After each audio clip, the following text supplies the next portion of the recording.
प्यारे साथियों, ये दुनिया इतनी निर्दयी कैसे हो सकती है? कभी-कभी मन विचलित हो जाता है। एक माता-पिता को अपने बच्चों से चाहिए ही क्या होता है? 2 वक़्त की रोटी और बस थोड़ा-सा प्यार। पर एक बेटा ऐसा भी हो सकता है दोस्तों, आप सुनेंगे तो अपने आप से कहेंगे कि काश इसकी जगह मैं होता इनका बेटा, तो इन्हें ऐसे दिन नहीं देखने पड़ते। कौन थे वो अभागे माता-पिता और उनकी अपनी नालायक औलाद ने कैसे उन्हें बे-औलाद कर दिया था? जानने से पहले ऐसी दिल छू लेने वाली इमोशनल और पारिवारिक कहानियों के लिए हमारे चैनल कहानियों की रानी को सब्सक्राइब कर लीजिए और वीडियो को लाइक और अपने प्यारे दोस्तों को शेयर कीजिए ताकि वे ऐसी परिस्थिति के प्रति खुद भी जागरूक हो सकें और दूसरों को भी कर सकें। ये कहानी है राजस्थान के जयपुर शहर की। कोरोना का समय चल रहा था। किशन जी और तारा दोनों हमेशा की तरह अकेले अपने घर में बैठे हुए थे। किशन जी बोले, तारा, क्या हुआ? आज चेहरा मुरझाया हुआ लग रहा है तुम्हारा। तबीयत ठीक नहीं है क्या? हाँ, थोड़ा छाती में दर्द सा महसूस हो रहा है। लगता है एसिडिटी का दर्द सीने तक पहुंच गया। जरा एक गिलास पानी और एसिडिटी की गोली तो देना मुझे। तारा ने कहा था। हाँ, अभी देता हूँ, तुम घबराओ नहीं। गोली खाकर तारा सो गई। किशन जी ने सोचा कि रसोई में नाश्ते के बर्तन पड़े हैं जूठे, वो साफ कर देता हूँ और दोपहर के लिए दाल चावल कुकर में चढ़ा देता हूँ। उसकी तबीयत खराब है, आज उसको परेशान नहीं कर सकता। उसे कुछ हो जाएगा तो मैं कैसे अकेला जीऊंगा? आजकल यही चिंता सताती रहती है मुझे।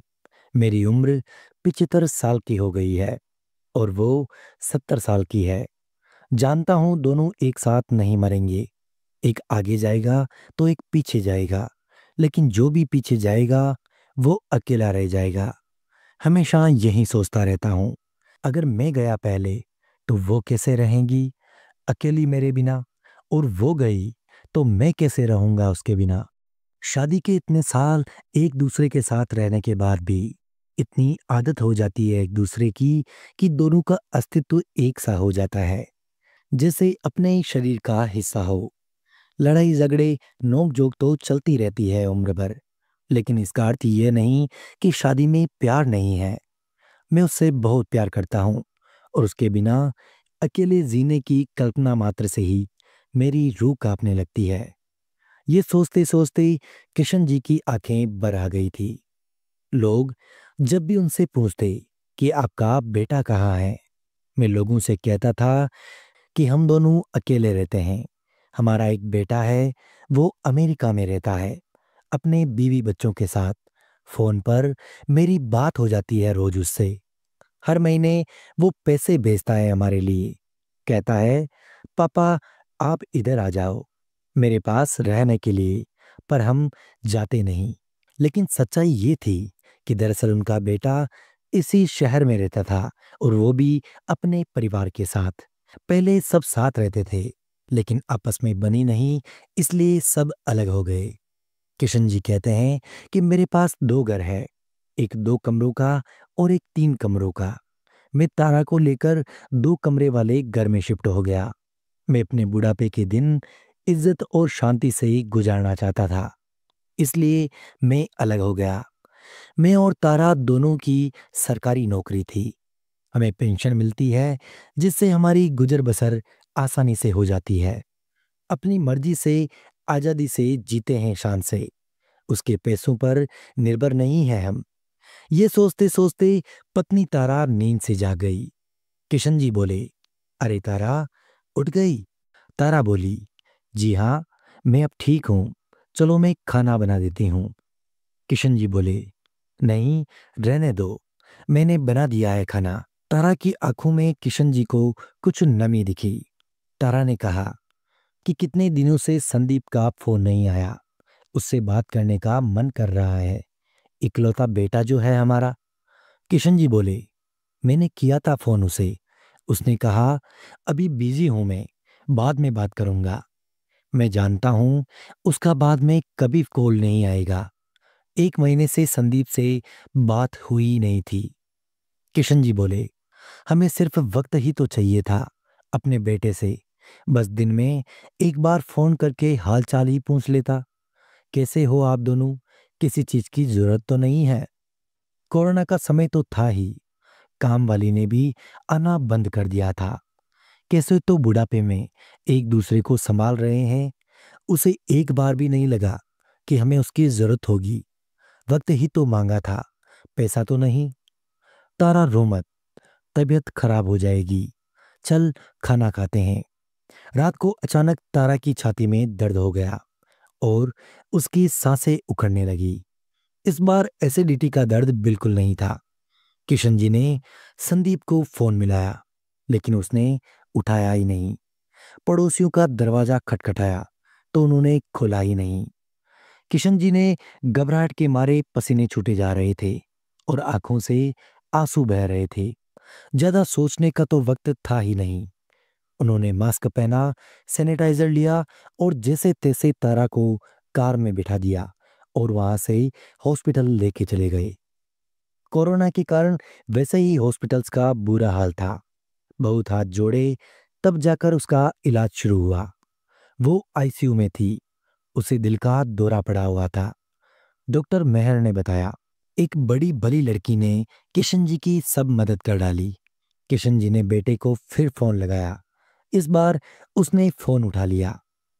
तुम्हारी माँ को दिल का दौरा पड़ा है, जल्दी हॉस्पिटल आ जाओ, वो आईसीयू में है। पापा, मैं अमेरिका में हूँ अपने परिवार के साथ। 1 महीना हो गया है मुझे यहाँ आए हुए। कोरोना के शुरू होने से पहले ही मैं यहाँ आ गया था। एक अच्छा जॉब ऑफर था, इसलिए छोड़ नहीं पाया। क्या? तूने जाने से पहले बताना और हमसे मिलना जरूरी नहीं समझा? ऐसे कैसे चला गया तू बिना बताए? माँ बाप हैं हम तेरे, शर्म आनी चाहिए तुझे। नहीं, शायद हमें कि हमने ऐसी संतान को जन्म दिया। सॉरी पापा, सब कुछ बहुत जल्दी में हुआ। नए देश में सेटल होना, सब तैयारी करने में वक्त ही नहीं मिला। माँ का ख्याल रखना। मैं पैसे भी नहीं भेज पाऊंगा क्योंकि कोरोना के कारण अमेरिका में हालात खराब है। ये वाला नंबर बंद करने वाला हूँ। नए नंबर से कॉल करूंगा जल्दी, सेव कर लेना। ये कहकर उसने फोन रख दिया। किशन जी सोचने लगे, पैसे के लिए फोन बिल्कुल भी किया ही नहीं था। मैंने तो अपना बेटा समझकर फोन किया था। इस वक्त मैं अपने बेटे के सीने से लगकर रोना चाहता था, पर मैं अकेला था। कोई कहीं अपना नहीं था मेरा। पहली बार खुद को इतना अकेला और लाचार महसूस कर रहा था। उनकी आंखों से आंसू बह रहे थे। आज 2 दिन हो गए थे तारा को आईसीयू में रहते हुए। वो खतरे से तो बाहर थी, लेकिन दवाइयों के असर के कारण वो नींद में थी, बात करने की स्थिति में नहीं थी। बार बार हॉस्पिटल के चक्कर काटने के कारण किशन जी को भी तेज बुखार आ गया था और वे आईसीयू के बाहर ही चक्कर खाकर गिर पड़े। उन्हें कोरोना हो गया था। उन्हें कोरोना वार्ड में भर्ती कर दिया गया। क्या हालत थी उनकी, आप समझ नहीं सकते। एक तरफ तारा आईसीयू में और दूसरी तरफ वे कोरोना वार्ड में। ना वे उससे मिल सकते थे और ना वो उनसे मिल सकती थी। बस उनके मुंह से एक ही बात निकल रही थी, भगवान कभी किसी को बूढ़ा और लाचार न बनाए। बीमारी बुढ़ापे की कमर तोड़ देती है और सहारा देने वाला कोई होता नहीं। उन दोनों को सहारे की सख्त जरूरत थी, पर कोई सहारा देने वाला वहां था ही नहीं। कोरोना से वे ठीक हो गए थे। तारा भी वार्ड में शिफ्ट हो गई थी, मगर वे अभी उससे मिल नहीं सकते थे। कुछ दिन किशन जी को आइसोलेशन में रहना था। उसको किशन जी से इन्फेक्शन भी हो सकता था। डॉक्टर मेहर किशन जी की सारी कहानी फोन पर सुन चुकी थी। वो जान गई थी कि ये अकेले हैं। वो किशन जी के पास आई। चलिए अंकल, आप मेरे घर चलिए कुछ दिन रहने के लिए। आपको केयर की सख्त जरूरत है। किशन जी बोले, नहीं बेटा, तुमने कहा यही बहुत है। मैं कर लूंगा अपनी देखभाल कैसे भी। तुम परेशान मत हो। परेशानी कैसी, मैं अकेली रहती हूँ। मेरे माता पिता अब इस दुनिया में नहीं है। ना जाने क्यों मुझे आप में अपने मम्मी पापा की झलक दिखी। प्लीज आप ना मत करिएगा। डॉक्टर मेहर उन दोनों को अपने घर ले गई। घर पर उन दोनों का ख्याल रखने के लिए एक नर्स रख दी। तारा अब ठीक हो गई थी। बार बार पूछती कि संदीप को फोन मिला दो। आपने उसको बताया नहीं होगा हमारी तबीयत के बारे में। उसे पता होता तो वो हमसे मिलने जरूर आता। किशन जी हंसने लगे। क्या हुआ? ऐसे क्यों हंस रहे हो? अपना खून है वो हमारा।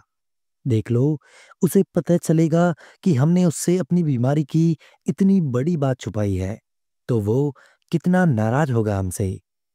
तारा किशन जी के मना करने पर भी खुद फोन लगाने लगी। संदीप ने फोन उठाया और कहने लगा, माँ, अभी बहुत रात हो चुकी है, मैं सोया हुआ हूँ, सुबह उठकर बात करूंगा। और फोन काट दिया। तारा बोली, सुबह ही तो है, फिर उसने ये क्यों कहा कि रात हो रखी है, सोया हुआ हूं मैं? पागल हो गया है क्या ये लड़का?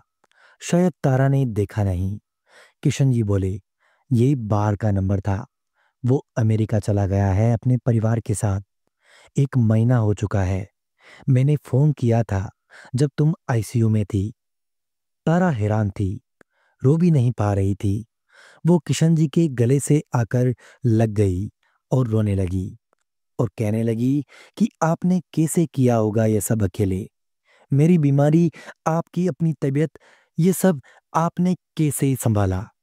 ये सोचकर ही मेरा जी घबरा रहा है। किशन जी बोले, तारा, तुम परेशान मत हो। मैंने भी उस वक्त बहुत लाचार और अकेला महसूस किया था खुद को।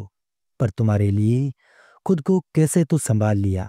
जब तक तुम हो मेरे साथ, तब तक मैं बूढ़ा जरूर हूं, पर लाचार और अकेला नहीं। डॉक्टर मेहर के कमरे में तारा चली गई, कहने के लिए कि अब हम जाना चाहते हैं अपने घर। देखा तो मेहर बुखार से तप रही थी। किशन जी और तारा मेहर को हॉस्पिटल लेकर गए। फटाफट मेहर को कोरोना हुआ था और घर में ही आइसोलेशन में रहने के लिए बोला गया था। साथ में कुछ दवाइयां देकर घर भेज दिया गया। उन दोनों ने उसका बहुत ख्याल रखा। तारा के ठीक होने के बाद किशन जी ने कहा कि अब वो जाना चाहते हैं अपने घर। बहुत तकलीफ दी है बेटा, शुक्रिया कहकर जो तुमने हमारे लिए किया, मैं उसका अपमान नहीं करना चाहता। भगवान तुम्हें हमेशा खुश रखे। तारा ने मेहर को गले लगाया और रोने लगी।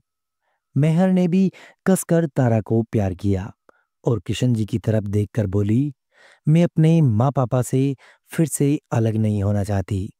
प्लीज रुक जाइए ना पापा, प्लीज। ये सुनते ही उनकी आंखें भर आई और वे अपनी बेटी के घर पर ही रुक गए, और वो भी हमेशा हमेशा के लिए। अगर आपको ये कहानी पसंद आई है तो प्लीज़ वीडियो को लाइक और शेयर ज़रूर कीजिएगा और चैनल को जल्दी से सब्सक्राइब कर लीजिएगा। धन्यवाद।